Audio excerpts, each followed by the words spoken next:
Hello everyone, welcome back. Today we will discuss a clinical case. What is our case? Case is a 58-year-old man present to the outpatient department with complaints of breathlessness on exertion for past 2 months.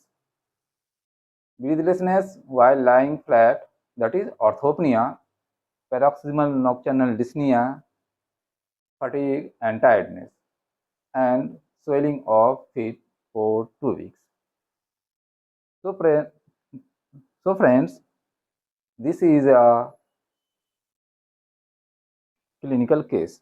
Now, I have few questions for you. What is our questions? Question number one.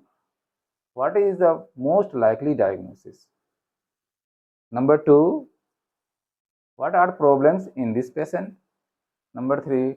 What are the therapeutic targets?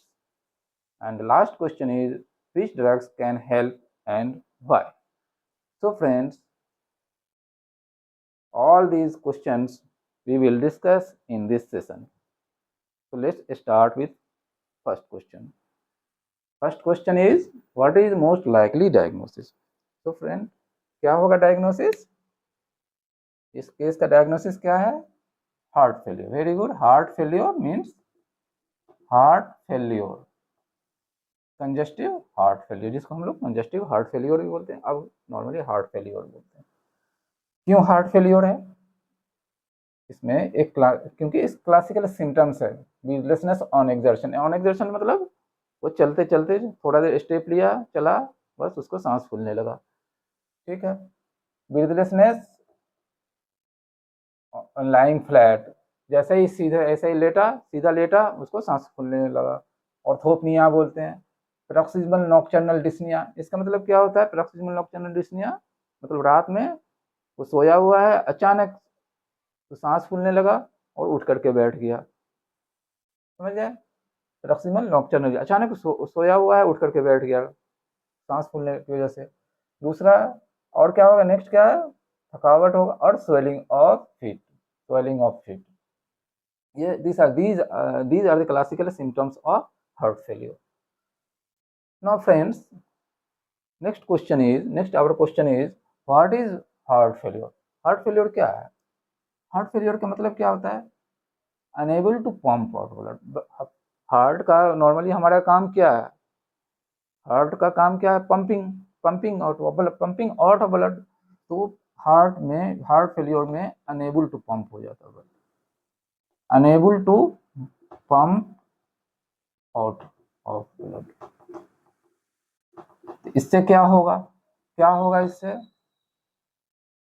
इससे क्या होगा? Enable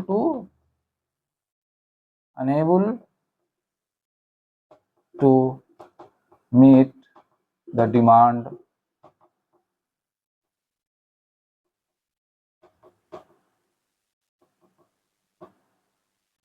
for, किसके लिए? Body function, normal function.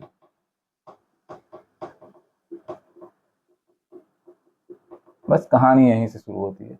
ये pump out नहीं किया blood को, इससे जो है दो ऑक्सीजन, क्या होगा? आपका ब्लड सप्लाई कम हो जाएगा. डिफरेंट ऑर्गन में ब्लड सप्लाई कम हो जाएगा, तो सारा प्रोसेस जो मेटाबॉलिक प्रोसेस जो है वो डिक्रीज हो जाएगा. ऑक्सीजन नहीं पहुंच पाएगा, सारा डिमांड उसका मेटाबॉलिक नीड जो है, डिमांड जो है वो इंक्रीज हो जाएगा, नहीं मिल पाएगा, और मेटाबॉलिक डिमांड इंक्रीज हो जाएगा, मतलब मेटाबॉलिक फंक्शंस जो है वो आपका डिक्रीज हो जाएगा. तो फ्रेंड्स, अब देखते हैं जो heart failure unable to pump जो होता है, अनेबल पंप आउट ब्लड, वो क्यों हो जाता है. इसका कॉज जानने की कोशिश करते हैं. जो होता क्या है, तो क्यों होता है वीक पंप?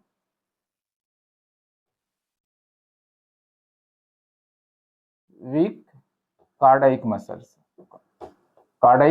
वीक हो गया, किसी भी कारण से. एमआई हो गया, किसी कार्डियोमायोपैथी हो गया, जिसकी वजह से वीक कार्डियक मसल्स हो जाएगा. वीक कार्डियक मसल्स हो जाएगा तो क्या होगा? कंट्रैक्टिलिटी डिक्रीज कर जाएगा, और कार्डियक कंट्रैक्टिलिटी डिक्रीज कर जाएगा. कार्डियक कंट्रैक्टिलिटी डिक्रीज करेगा तो क्या होगा, decrease stroke volume, stroke volume decrease हो जाएगा। और जब स्ट्रोक वॉल्यूम डिक्रीज होगा तो क्या होगा, कार्डियक आउटपुट, कार्डियक आउटपुट क्या होगा, कार्डियक आउटपुट डिक्रीज कर जाएगा। तो हम लोगों ने देखा जो कार्डियक मसल्स का वीकनेस की वजह से, वीकनेस किसी भी कारण से, कार्डियोमायोपैथी, मायोकार्डियल इंफार्क्शन और कोई भी कार्डियक डिजीज हुआ, वीक हुआ, इससे क्या होगा, कार्डियक कंट्रैक्टिलिटी डिक्रीज कर जाएगा। जैसे ही कार्डियक कंट्रैक्टिलिटी डिक्रीज होगा, स्ट्रोक वॉल्यूम डिक्रीज हो जाएगा, स्ट्रोक वॉल्यूम डिक्रीज होगा, कार्डियक आउटपुट डिक्रीज हो जाएगा। तो ये आपका पैथोलॉजी, कार्डियक आउटपुट डिक्रीज करेगा, फिर oxygenation, blood supply different organ का डिक्रीज, ब्लड सप्लाई हो जाएगा, ऑर्गन का डिक्रीज हो जाएगा, blood supply, blood supply to the organ, organs और सिस्टम। इससे क्या हो जाएगा, उसका मेटाबॉलिक नीड जो है, मेटाबॉलिक डिमांड जो है वो बढ़ जाएगा। तो फ्रेंड्स ये देखा हम लोगों ने हार्ट फेलियर का पैथोजेनेसिस के बारे में पढ़ा। नेक्स्ट प्रॉब्लम, नेक्स्ट क्वेश्चन है हमारा, what are the problems in this patient. इसमें प्रॉब्लम क्या होता है, प्रॉब्लम क्या होगा। तो फ्रेंड्स प्रॉब्लम्स जानने के लिए क्वेश्चन नंबर 2 और क्वेश्चन नंबर 3 दोनों को हम लोग एक साथ पढ़ेंगे। What are the problems in this patient and what are the therapeutic target. Problems क्या होगा और उसका टारगेट्स क्या है हमारा ड्रग का, जो उस पर एक्ट करके जो है इस प्रॉब्लम को सॉल्व आउट करेगा।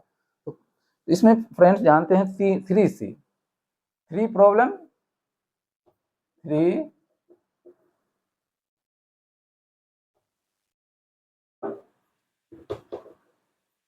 क्या है, 3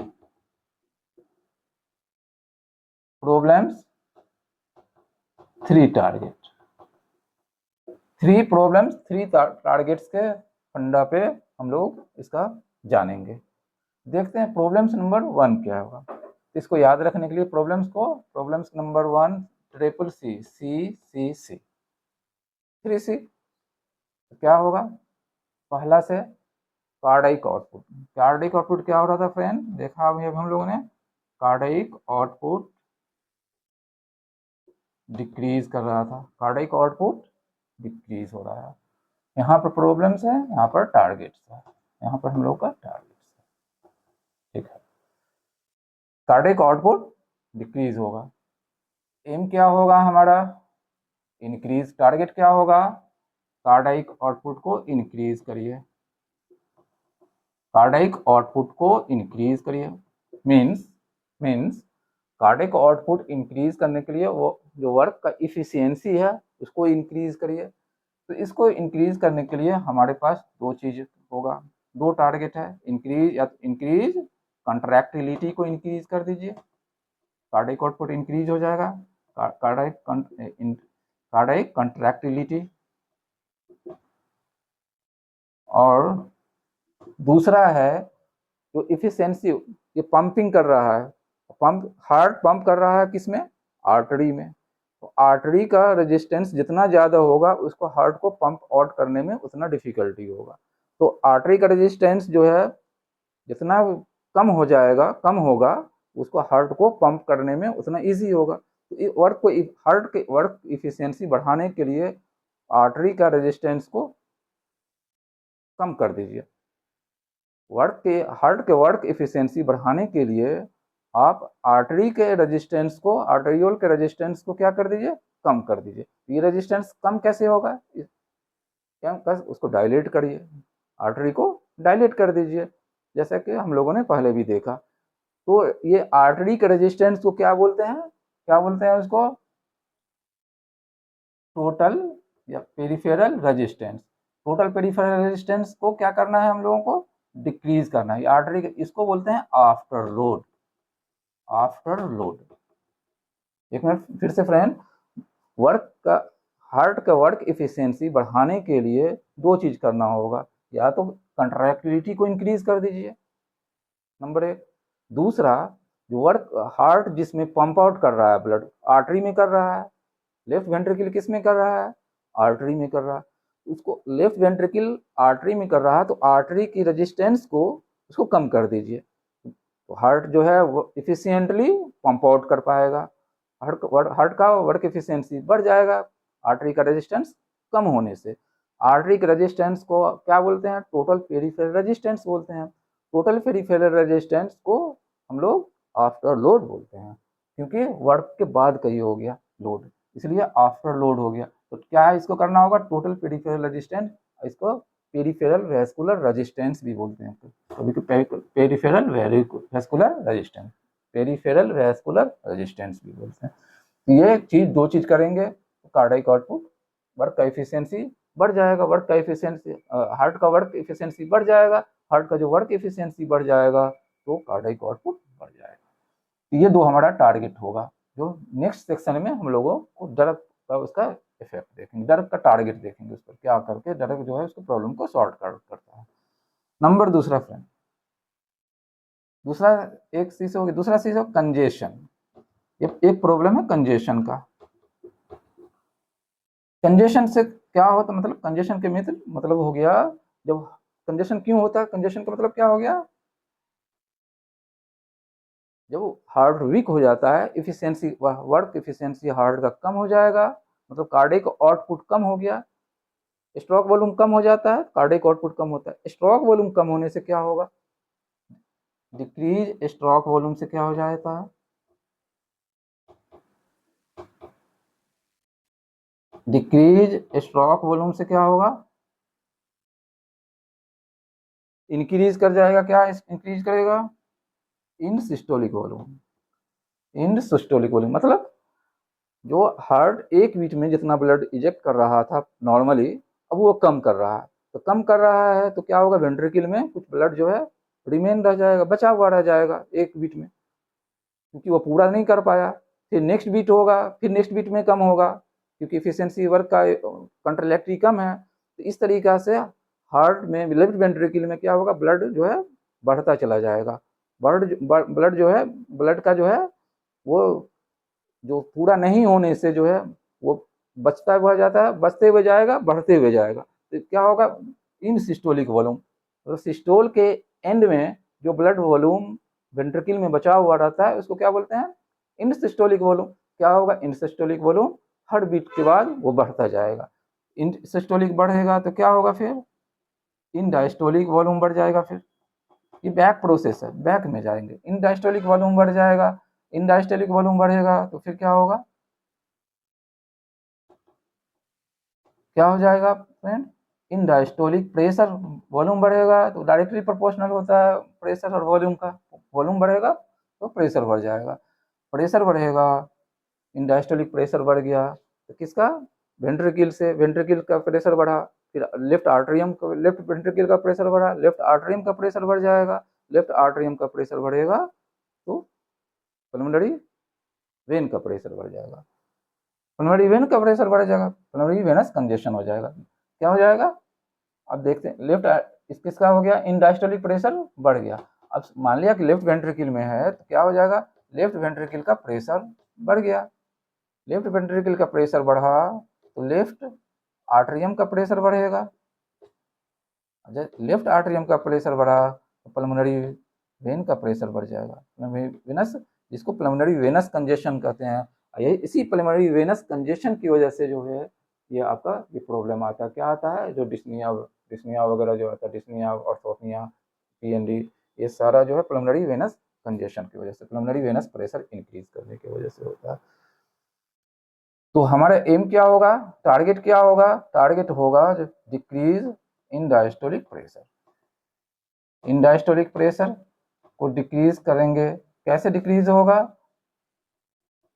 इन diastolic volume, in diastolic volume को डिक्रीज कर दीजिए, इन डायस्टोलिक वॉल्यूम को डिक्रीज करेंगे, इन डायस्टोलिक वॉल्यूम प्रेशर घट जाएगा, इन डायस्टोलिक वॉल्यूम कैसे घटेगा, इन डायस्टोलिक वॉल्यूम कैसे घटेगा, वेनस रिटर्न को आप कम कर दीजिए, वेनस रिटर्न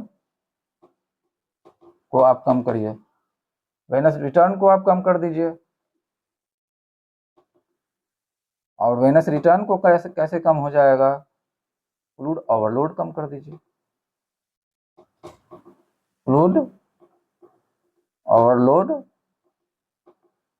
फ्लूइड ओवरलोड कम करिए। तो फिर से देखते नीचे से, फ्लूइड ओवरलोड अगर कम कर देंगे तो वेनस रिटर्न कम हो जाएगा, हार्ट के पास कम ब्लड आएगा, कम ब्लड आएगा डायस्टोलिक इन डायस्टोलिक वॉल्यूम कम हो जाएगा, इन डायस्टोलिक वॉल्यूम कम हो जाएगा तो क्या हो जाएगा, इन डायस्टोलिक प्रेशर कम हो जाएगा, इन डायस्टोलिक प्रेशर कम होगा तो ये सारा जो पीछे का बैकवार्ड जो है आपका वो सारा कंजेशन वगैरह, पल्मोनरी कंजेशन वगैरह सब कम हो जाएगा।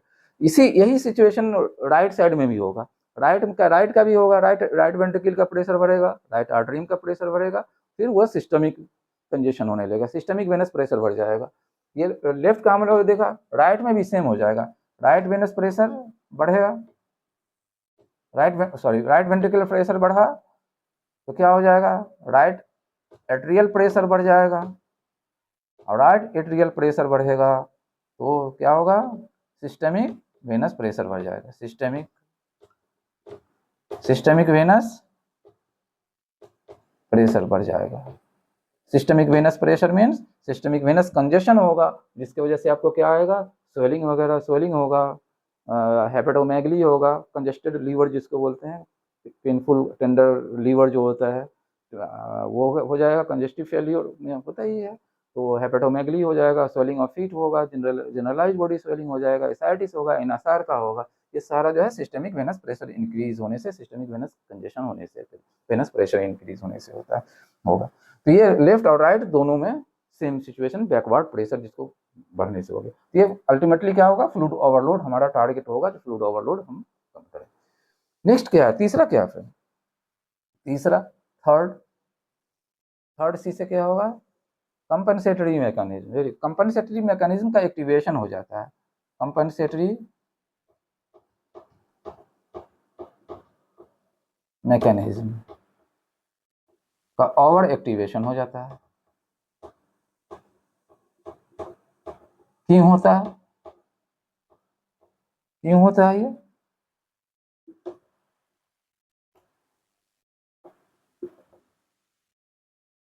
कंपनसेटरी मैकेनिज्म का ओवर एक्टिवेशन क्यों होता है, ब्लड वॉल्यूम, कार्डिक आउटपुट कम होने से क्या होगा, ब्लड का इजेक्शन कम हो गया, ब्लड का जो सप्लाई ऑर्गन डिफरेंट ऑर्गन में कम हो जाएगा।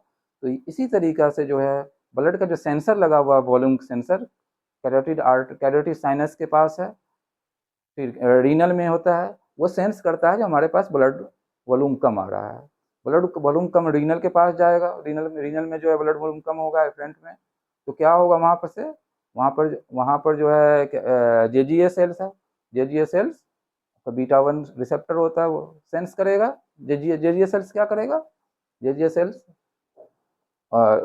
रीनल ये सेंस करेगा कि ब्लड वॉल्यूम कम आ रहा है, इससे क्या होगा, सिंपैथेटिक एक्टिवेशन होगा, सिंपैथेटिक एक्टिवेशन होने से जो है फिर आपका सिंपैथेटिक नर्वस सिस्टम एक्टिवेट हो जाएगा, फिर वो heart rate, volume, vaso constriction और सारा चीज़ जो है वो कर करके क्या करेगा, फिर वो ब्लड वॉल्यूम को बढ़ाना चाहेगा।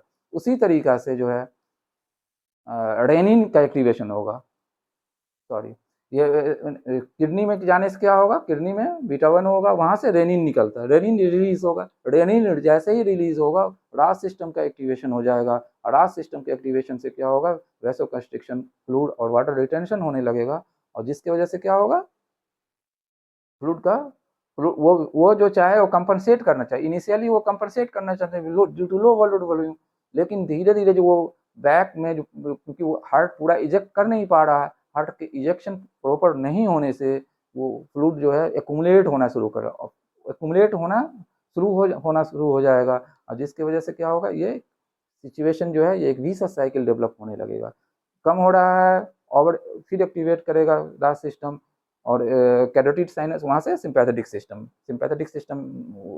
वहाँ से एक्टिवेट होगा कैरोटिड साइनस से, और यहाँ रेनिन रिलीज होगा, यहाँ से रास सिस्टम एक्टिवेट किडनी से, दोनों मिलकर के जो है ये चाहेगा कंपनसेट करना, लो ब्लड वॉल्यूम को मेंटेन करना, लेकिन हार्ट में ब्लड वॉल्यूम, हार्ट में कार्डिक आउटपुट कम होने की वजह से जो है एक विशस साइकिल डेवलप हो जाएगा, और अल्टीमेटली जो प्रोग्रेसिव हार्ट फेलियर की तरफ बढ़ता जाएगा। ये कंपनसेटरी मैकेनिज्म ओवर एक्टिवेशन क्यों है, समझ लिए, कौन कौन सा, सिंपैथेटिक नर्वस सिस्टम, और रास सिस्टम, ये दोनों एक्टिवेट हो जाता है, तीनों का ओवर एक्टिवेशन होगा, ओवर एक्टिवेशन हो जाएगा।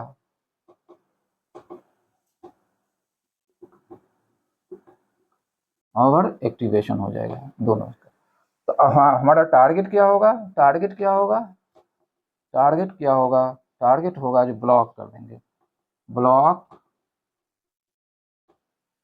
Over activation of compensatory mechanism, block over activation, block compensatory mechanism activation, compensatory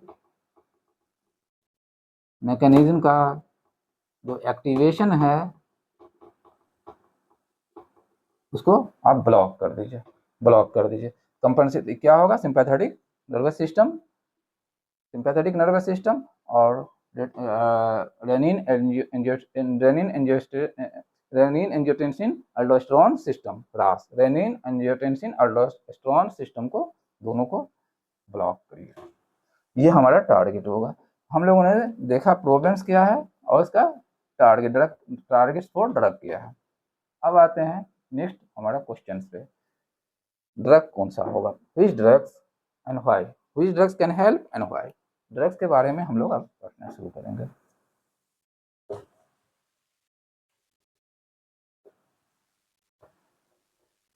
तो फ्रेंड्स, हम लोगों ने देखा जो हमारे पास ड्रग्स के लिए कितने टारगेट हो गए, 3। कौन कौन सा टारगेट्स है, टारगेट्स हम लोग पढ़ देख लेते हैं। पहला है जो कार्डियक कंट्रैक्टिलिटी को इंक्रीज करिए, फर्स्ट का first, increase contractility, cardiac contractility of heart increase करिए। इसके लिए हम लोगों के पास क्या ड्रग हो सकता है कंट्रैक्टिलिटी को इंक्रीज करने के लिए, डोपामिन। अब ड्रग को देख लेते हैं क्या क्या हो सकता है, डोविटामिन और मिलरिनॉन।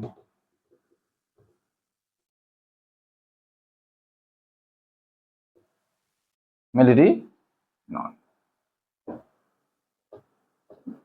दूसरा दूसरा क्या था, आफ्टर लोड, मतलब टोटल पेरिफेरल रेजिस्टेंस को डिक्रीज करिए, आफ्टर लोड को डिक्रीज कर दीजिए।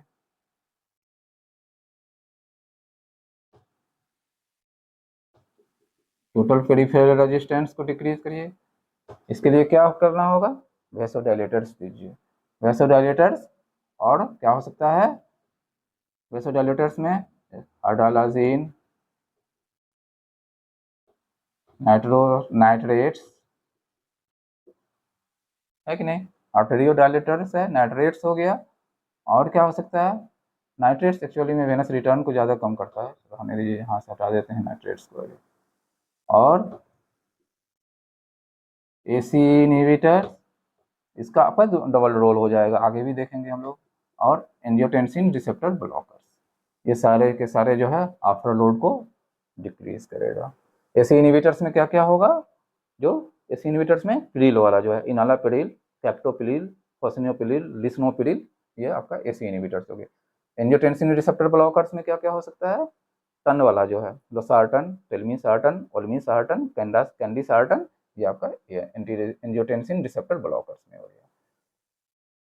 चलिए दूसरा में क्या है हमारा टारगेट, दूसरा टारगेट क्या था, तो कंजेशन को कम करना है, कंजेशन को कम करना है, मतलब इन डायस्टोलिक प्रेशर को कम करना है, डिक्रीज इन डायस्टोलिक प्रेशर।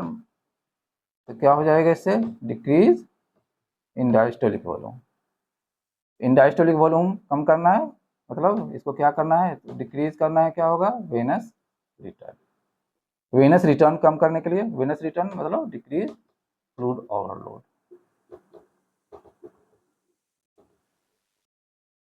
इसको रिवर्स में कर दीजिए, decrease fluid overload, decrease venous return, decrease venous return, decrease in diastolic volume, और decrease in diastolic volume, decrease in diastolic pressure. हम लोग फ्लूइड ओवरलोड, इसके लिए क्या करेंगे, फ्लूइड ओवरलोड को डिक्रीज कैसे होगा, डायूरेटिक्स दे दीजिए, डायूरेटिक्स। डायूरेटिक्स में हम लोग जान रहे हैं कौन कौन सा, थियाजाइड होगा, thiazide and thiazide like diuretics, loop diuretics,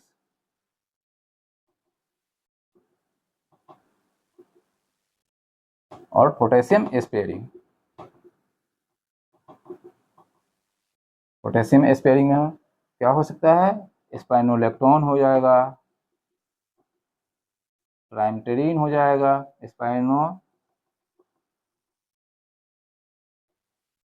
एमरीनॉन हो जाएगा,